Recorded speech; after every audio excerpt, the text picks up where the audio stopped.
gentle reader.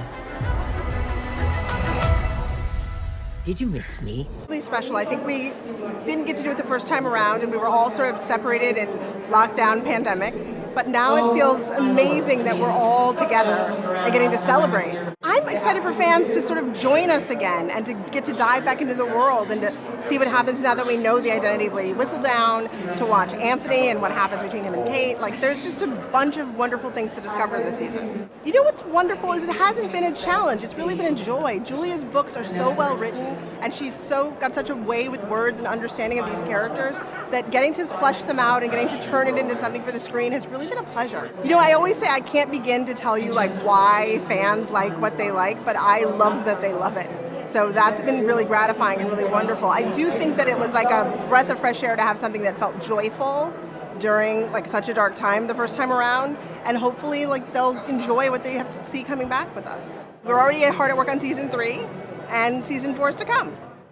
Hello, I'm good, thank you. How are you? I'm really well, thanks. You've probably heard this a million times, but you look absolutely gorgeous tonight.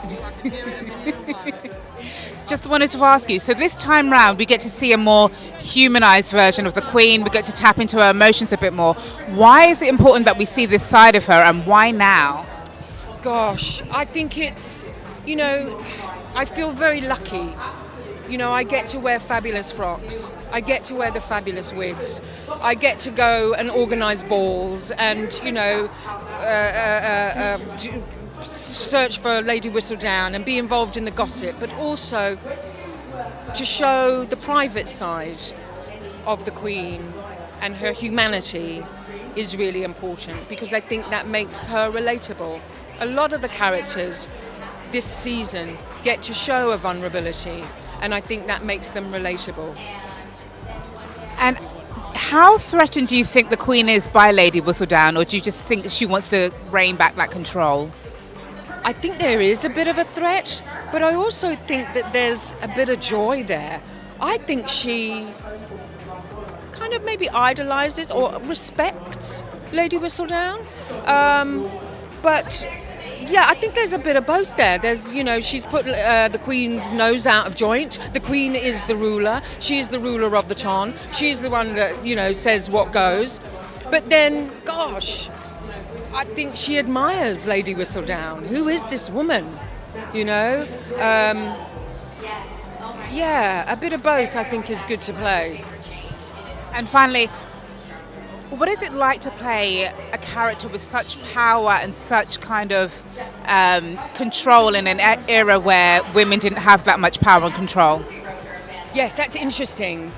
Yeah, I mean, we weren't allowed to vote, were we? And we were kind of passed on by our fathers to our husbands, and, you know, we have no real kind of agency, did we? But I think in Bridgerton it's really interesting because all of the women either don't have a man, or their husband or man is in difficulty and isn't around, is struggling.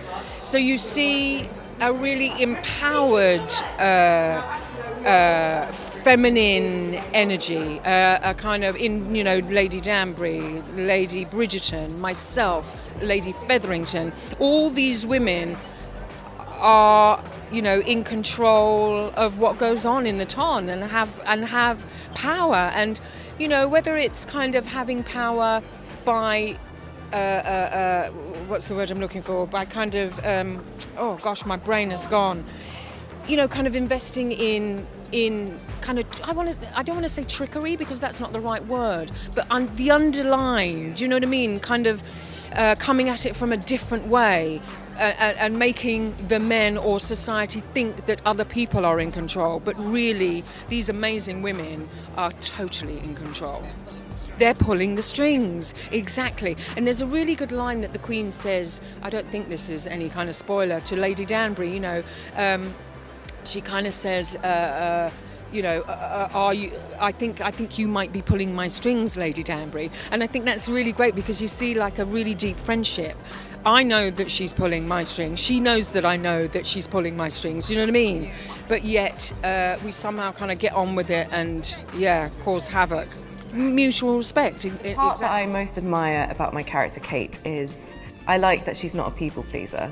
and she's not afraid to state her opinion, be a bit controversial, and I think that's a trait that I think we could all learn Edwina's from. very sugar at the beginning, and maybe not spice, but certainly savoury by the end. So, yeah. I think it was one of my favourite parts of the job, actually, to learn how to sort of ballroom dance. I mean, learning all these exciting skills is one of the best things about being an actor. I think it's because it's got really relatable characters that you could imagine sort of living in 2022, but it's in this escapist fantasy environment, and it's that kind of combination that I think is really winning for the show. I'm excited for them to see the wonderful women, you know, especially joining the cast with Simone and Shelley Corn, who plays Mary Sharma this season. Yeah, it's all about uplifting women and female camaraderie. So more of that. Favorite thing about being a part of this show? I think, you know, I love Lady Danbury. I love her fierceness. I love her directness. I love the way she fights for people she loves, and she's ready to prick the pomposity of anybody who's a bully or arrogant. But I also love the fact that I know that she has to build herself up to do that. That's not who she is 24 hours a day, that, you know, she can be quiet and vulnerable and sad and all those other things. But when she's on, she will switch it on in a very determined way so that she survives in her life, and she thrives. And I think what I love about her most is her appetite for life. She has a real lust for life, you know. She likes a good drink, she likes a good smoke, she likes a good chat, she likes a great hat. And she's got this appetite for life. And my mum has that, and my dad has that, and my husband has that. I love being around people who have an appetite for life. Well, I love the three of you. You are my queens, and you definitely steal the show. Love chatting to the three of you. Thank you. Thank you.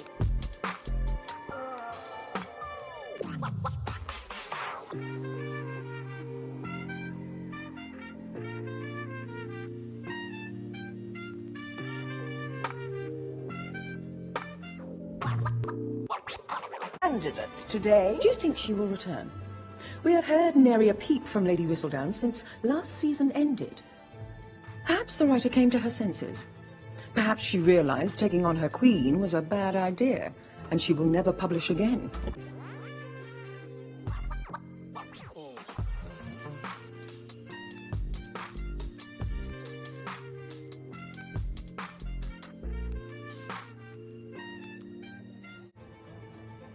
You do know what that would make her, then?